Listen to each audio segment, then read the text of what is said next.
gaano kalawak ang problema na ating nasasakupan.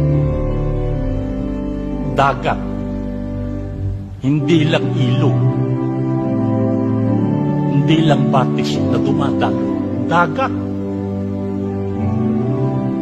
Kayo po, naiintindihan niyo yan.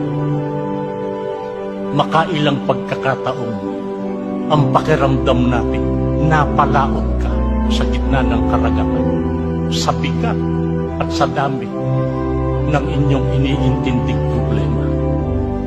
Yan ho yung pagkakataong ang pakiramdam nyo, para bagang hindi na mauubos, para bagang hindi na matapos-tapos ang inyong mga iniintindi, ang inyong mga suliranin, at dumarating ang yugto sa buhay natin na parang ayaw mo nang lumaban, ayaw mo nang sumagwan, ayaw mo nang kumampay at kumawag para matawid ang karagatan at mapunta ka sa pangpang. Dumarating halos ang pagkakataon, napapagod ka na, nagpapatianod na lang tayo kung saan tayo ipapadpad ng ating mga pinagdaraanan. Dapat ba tayong malungkot? Dapat ba tayong panawan ng pag-asa pagka ganito na ang sitwasyon sa buhay natin? Hindi po. Malinaw ang